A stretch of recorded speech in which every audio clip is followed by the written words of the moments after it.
Hello everybody and welcome back to 20 Questions. It's that time again to put your knowledge to the test as we embark on another thrilling journey through the world of trivia. In this episode we're getting up with another round of brain-teasing questions that will challenge your intellect and keep you on the edge of your seat. From history to pop culture, science to literature. Get ready to flex those mental muscles and show off your expertise. Before we dive in though, a quick reminder of the rules. 20 questions, one mission. You have a total of 20 questions to answer, each one more intriguing than the last. The goal, to answer all of them correctly. One wrong move, game over. 10 seconds to respond with each question. I will say the question twice and then you'll have 10 seconds to give me the answer. One wrong answer and it's game over. The challenge is to see how far you can get without stumbling. So, are you up for it?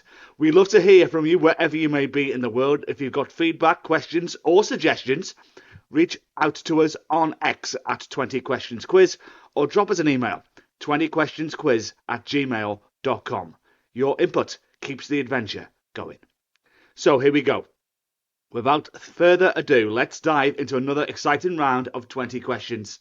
Let's see how far you can go this time around. Let's play 20 questions. So once again, let's give you a mental workout. So settle back, settle in. Let me begin with question number 1. What day of the week is named after the god Saturn? What day of the week is named after the god Saturn?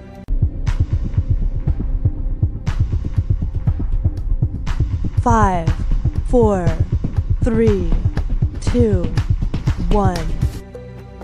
We always start very easy on 20 questions. And of course, the answer is Saturday. In many languages, including English, Saturday is derived from Saturn's Day, honouring the Roman god Saturn. Question number 2. During the Jurassic period, what sort of creatures ruled the Earth? During the Jurassic period, what sort of creatures ruled the Earth?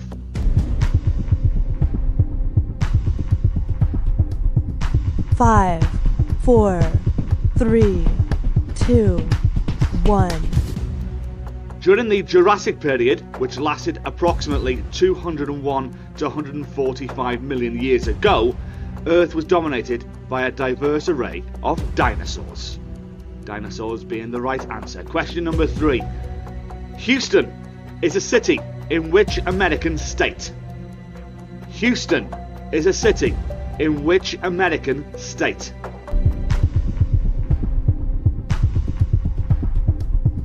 Five, 4, 3, 2, 1. Houston is a city located in the state of Texas, US. It is the largest city in Texas and is the 4th biggest in the US by population. Question number 4. Oakley are famous manufacturers of what product? Oakley are famous manufacturers of what product?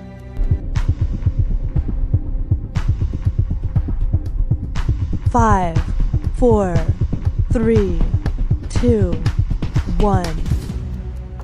Oakley are famous manufacturers of sunglasses, eyewear and sports equipment, but mainly sunglasses. The company is well known for its innovative designs, high quality materials and advanced lens technologies, catering to athletes, outdoor enthusiasts and individuals seeking performance-driven eyewear. Oakley sunglasses are particularly popular among athletes in various sports, including skiing, cycling, snowboarding, golf and many, many more. Question number 5. Where would a troglodyte live? Where would a troglodyte live?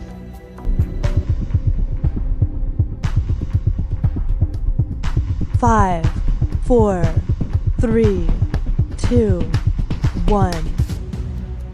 A troglodyte typically refers to a person who lives in a cave or underground dwelling. The term can be used to describe prehistoric humans who lived in caves. So a troglodyte would live in caves or other subterranean habitats.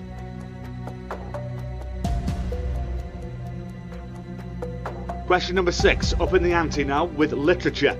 Based on the novel by Robert Louis Stevenson, what transforms Dr. Jekyll into Mr. Hyde?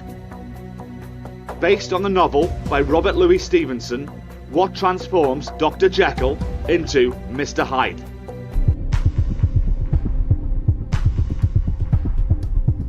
Five, 4, 3, 2, 1. In the novel by Robert Louis Stevenson, The Strange Case of Dr. Jekyll and Mr. Hyde, Dr. Jekyll is transformed into Mr. Hyde through a consumption of a potion that he himself concocts. This potion brings about a physical and psychological transformation, turning Dr. Jekyll into the sinister and morally corrupt Mr. Hyde. The story explores themes of duality, morality, and the darker aspects of human nature. Question number 7. Who wrote about Eeyore and Christopher Robin? Who wrote about Eeyore and Christopher Robin?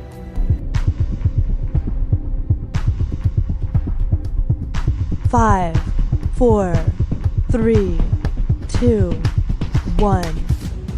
Eeyore and Christopher Robin are characters from A. Milne's beloved children's book series Winnie the Pooh and The House at Pooh Corner. A. Milne wrote about the adventures of these characters, including Eeyore the donkey and Christopher Robin, who was based on Milne's own son, Christopher Robin Milne. Moving on to question 8, entertainment. What does the G stand for in the film studio MGM? What does the G stand for in the film studio MGM?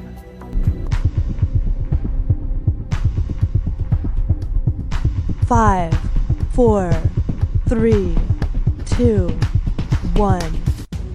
Metro Goldwyn Mayer. Goldwyn, the right answer. MGM is one of the most renowned and historically significant film studios in Hollywood. Its origins date back to the early 20th century, with the consolidation of several smaller studios to form MGM in 1924. The Metro in MGM's name referred to Metro Pictures Corporation, which was founded in 1915. Goldwyn referred to Samuel Goldwyn, a prominent film producer who merged his studio, Goldwyn Pictures, with Metro in 1924. Mayer represents Louis B. Mayer, who was a successful film producer and studio executive, and who became one of the key figures in MGM's early years. Throughout its existence, MGM has been responsible for producing and distributing a vast array of iconic films that have left an indelible mark on cinematic history. From classic musicals like Singing in the Rain and Wizard of Oz to epic dramas like Gone with the Wind and Ben-Hur, MGM's filmography spans multiple genres and eras. Question number 9. Which South American country has the longest coastline? Which South American country has the longest coastline?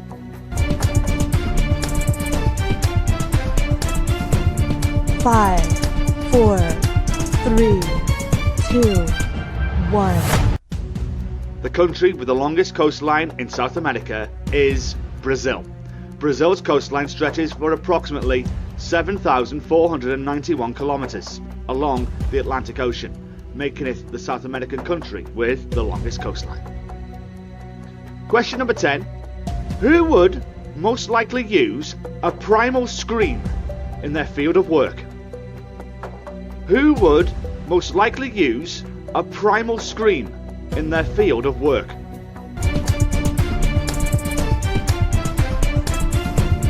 Five, 4, 3, 2, 1. A primal scream is a therapeutic technique often associated with certain forms of psychotherapy, particularly those focused on releasing repressed emotions and trauma. Therefore, a professional who might most likely use a primal scream in their field of work would be a psychotherapist or counsellor. specialising in modalities such as primal therapy or expressive therapy. Now, primal therapy was developed by psychologist Arthur Janov. Involves accessing and expressing deeply repressed emotions, often through techniques like screaming, crying, and other forms of emotional release. The primal scream is a central aspect of this therapy, serving as a cathartic means of accessing and releasing pent-up emotions from early childhood experiences or past traumas. Expressive therapists who use creative art such as music, art, drama, and the movements in therapy might also incorporate primal scream techniques into their work to facilitate emotional expression and healing. Overall, professionals in the mental health field who specialise in trauma therapy, expressive arts therapy, or primal therapy are most likely to utilise primal scream techniques as part of their therapeutic approach. So we're 10 down, 10 to go.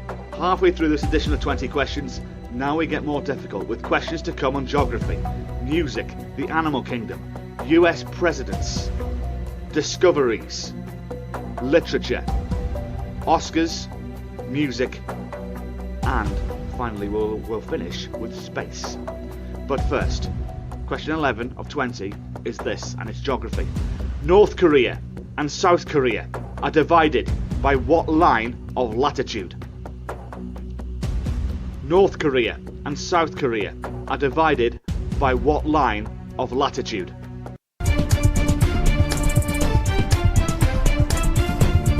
Five, 4, 3, 2, 1.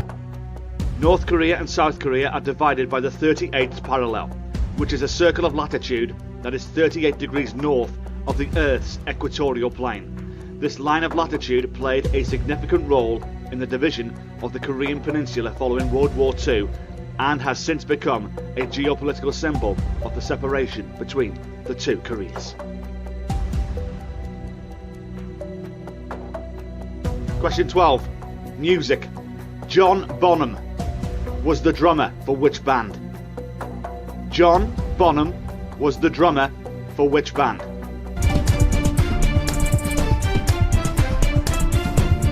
Five, 4, 3, 2, 1. John Bonham is the drummer of the legendary rock band Led Zeppelin. Formed in 1968, they became one of the most influential and successful rock bands in history, known for their innovative music blending blues, rock and folk elements. Bonham's powerful and distinctive drumming style contributed significantly to the band's sound and earned him recognition as one of the greatest drummers in rock music. Led Zeppelin's iconic songs include Stairway to Heaven, Whole Lotta Love, Kashmir and many others, cementing their place in the pantheon of rock. Question 13. A tercel is the male of what animal? A tercel, spelt T-E-R-C-E-L, is the male of what animal?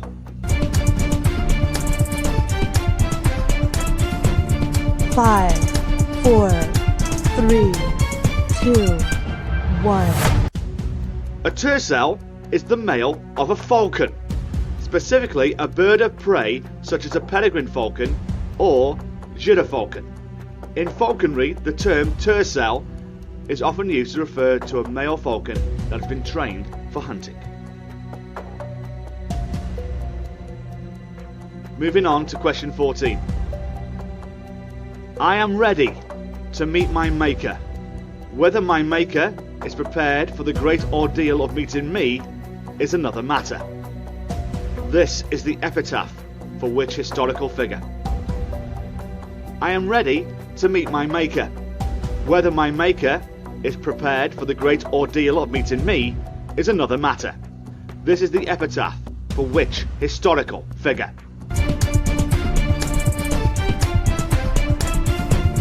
Five, 4, 3, 2, 1.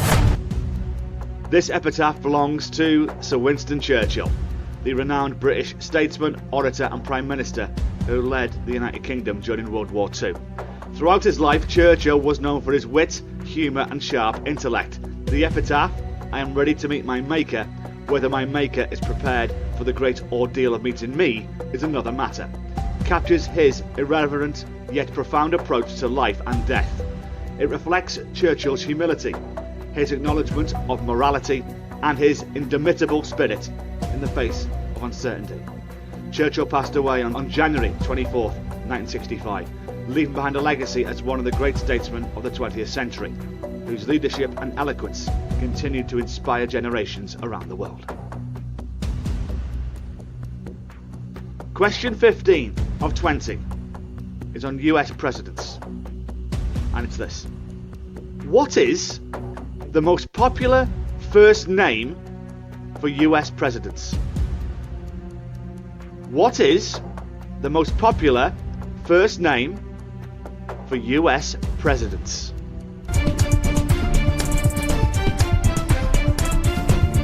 Five, four, three, two, one. Now, how many of you went for George on this one? You'd be wrong. The correct answer is actually James. There are 6 US presidents named James. They are James Madison. He was the 4th president of the US, often referred to as the father of the Constitution. James Monroe served as the 5th president of the USA, perhaps known for the Monroe Doctrine. James Polk was the 11th president of the USA. During his presidency, Polk oversaw significant territorial expansion of the US. James Buchanan was the 15th president of the USA, immediately preceding the American Civil War. James Garfield, the 20th president of the USA, served for a brief period before he was assassinated in 1881. And finally, James Carter, otherwise known as Jimmy Carter, served as the 39th president of the USA, known for his efforts in promoting peace, human rights and environmental conservation. Final 5 time. 5 more questions on this edition of 20 questions. If you've got the previous 15 correct, all credit to you, but I've got 5 tough questions to come. They are on discoveries, literature, the Oscars, music and copyright, and finally space. Question 16 of 20 is this. In 1911, what did explorer Hiram Bingham discover? In 1911, what did explorer Hiram Bingham discover?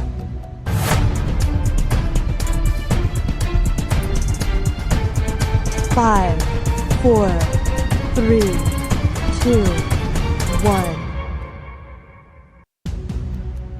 In 1911, the American explorer Hiram Bingham stumbled upon the hidden marvel of Machu Picchu during his explorations in the Andes Mountains of Peru. At the time, Bingham was in search of Vilcabamba, the last refuge of the Inca civilization, which was believed to be located in the region. Instead, he encountered the ancient city of Machu Picchu, nestled amongst the rugged peaks of the Andes. Machu Picchu translates to Old Peak in the Quechua language, and it was built by the Inca Empire in the 15th century during the reign of the Emperor Pachacuti. This breathtaking city served as a religious, ceremonial and administrative centre for the Inca rulers and their elite. Its strategic location on a mountain ridge provided both natural defences and stunning panoramic views of the surrounding valleys and peaks.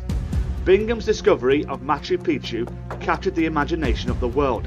His expeditions and subsequent publications brought international attention to the site, sparking widespread interest in Inca culture and archaeology. Archaeological excavations at Machu Picchu revealed its intricate stone structures, terraced agricultural fields, and sophisticated water management systems, showcasing the advanced engineering and architectural skills of the Inca people. The significance of Machu Picchu extends beyond its architectural marvels. It offers invaluable insights into the daily life, religious practices, and societal organization of the Inca civilization. Despite its abandonment and subsequent overgrowth by the surrounding jungle, Machu Picchu remained remarkably well preserved, providing archaeologists with a treasure trove of artifacts and evidence to study. Today, Machu Picchu stands as a UNESCO World Heritage Site and is one of the most iconic symbols of ancient civilizations. It attracts millions of visitors each year, drawn not only by its historical and cultural significance, but also by its awe-inspiring beauty and mystical ambience. Machu Picchu continues to inspire wonder and admiration, inviting travellers from around the world to embark on a journey of discovery amidst the clouds of the Andes. 4 to go. Question 17 of 20. Literature. What 19th century novel was originally published under the pseudonym Currer Bell? What 19th century novel was originally published under the pseudonym Currer Bell?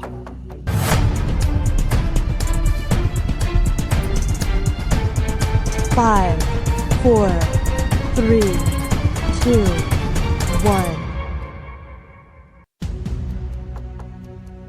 Charlotte Bronte, one of the most celebrated authors of the 19th century, initially published her groundbreaking novel Jane Eyre under the pseudonym Currer Bell.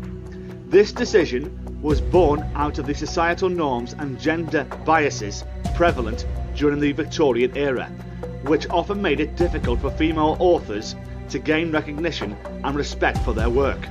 Jane Eyre was published in 1847 and tells the story of its title character, an orphaned young woman who faces numerous challenges and injustices as she navigates her way through life. The novel is renowned for its exploration of themes of love, independence, morality, and the struggle for identity in the face of social constraints. Under the guise of Currer Bell, Charlotte Bronte was able to present her work to the public without the immediate scrutiny and prejudice that might have accompanied the revelation of her gender. Despite the initial anonymity, Jane Eyre was met with critical acclaim and captured the imaginations of readers across Victorian England and beyond. The novel's success not only established Bronte as a significant literary voice of her time, but also contributed to the ongoing dialogue surrounding women's rights and the societal expectations of the 19th century. In subsequent editions and reprints, Charlotte Bronte's true identity was revealed, solidifying her place in literary history as a pioneering figure whose work continues to be studied, admired, and cherished by readers worldwide. 3 to go. Question 18 of 20 is on the Oscars. And it's this. Who is the only person to receive 2 Oscars for the same role in the same film? Who is the only person to receive 2 Oscars for the same role in the same film?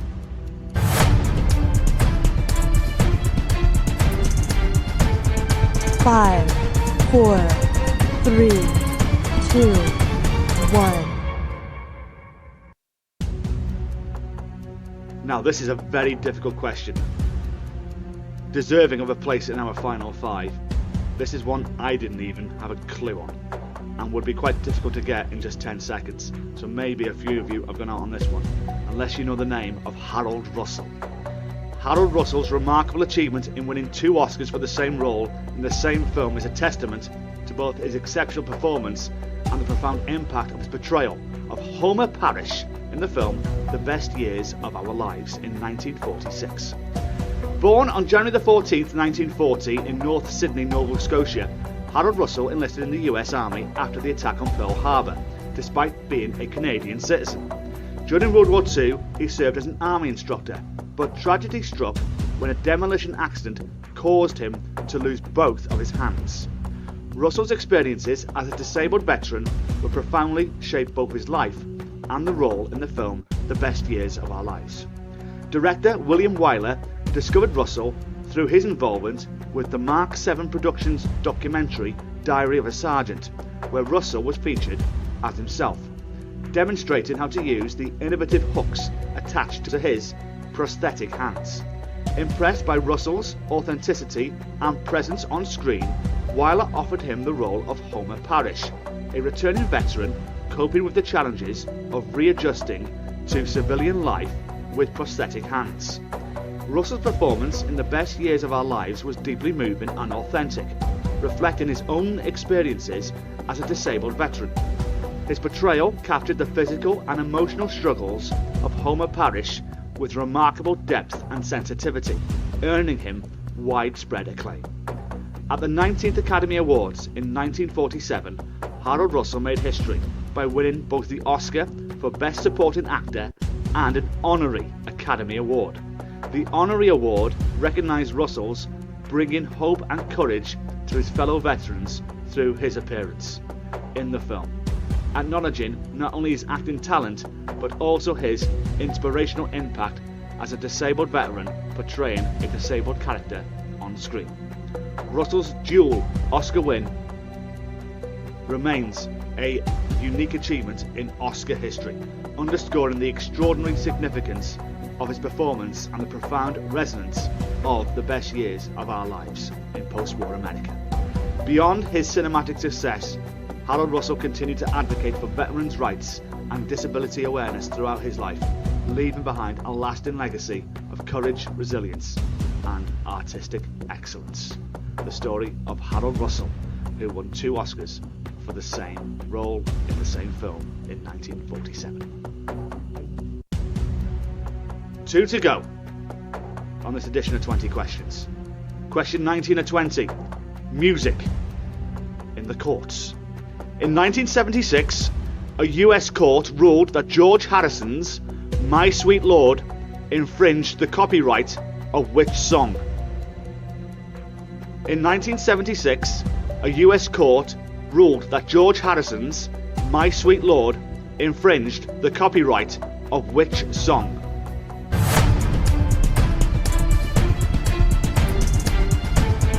Five, 4, 3, 2, 1.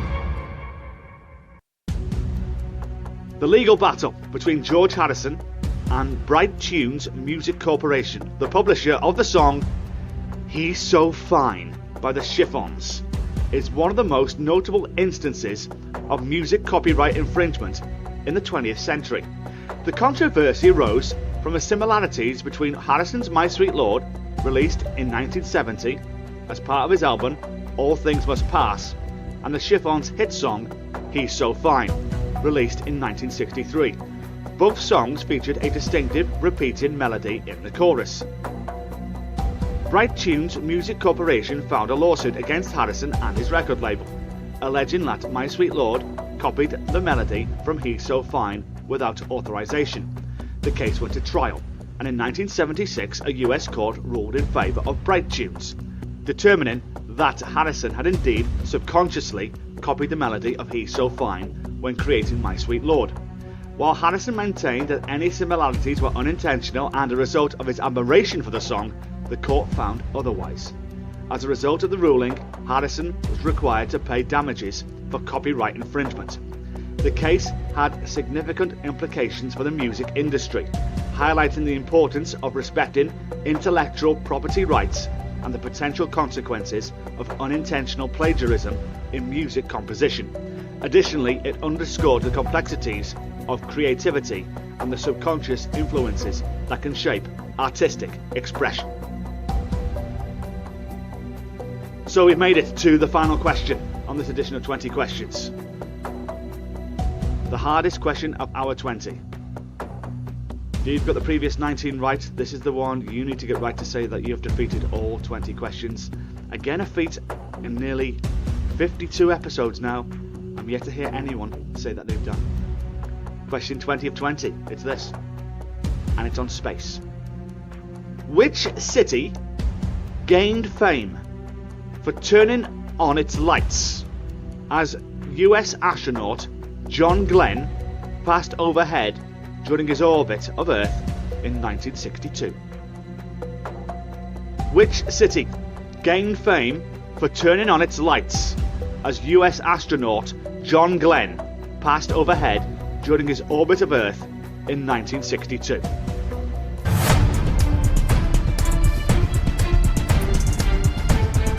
Five, 4, 3, 2, 1.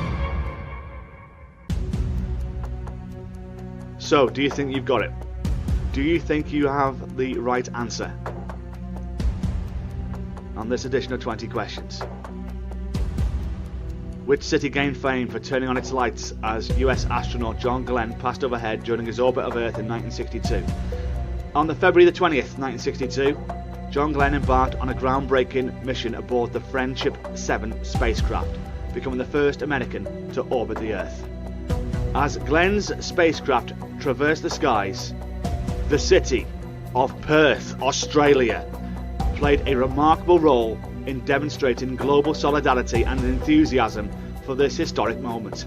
As Friendship 7 soared overhead during Glenn's orbit, the citizens of Perth collectively decided to illuminate their city. This decision was not orchestrated by any official directive, but emerged spontaneously as a gesture of support and admiration for Glenn's extraordinary journey. As the spacecraft streaked across the sky, Perth's lights twinkled below, symbolising the city's solidarity with the astronaut and the US's space exploration endeavours. The significance of Perth's gesture extended beyond a mere display of lights. It encapsulated the spirit of international cooperation and goodwill during the early years of space exploration. Glenn's mission captured the imagination of people worldwide, transcending national boundaries and fostering a sense of unity among nations.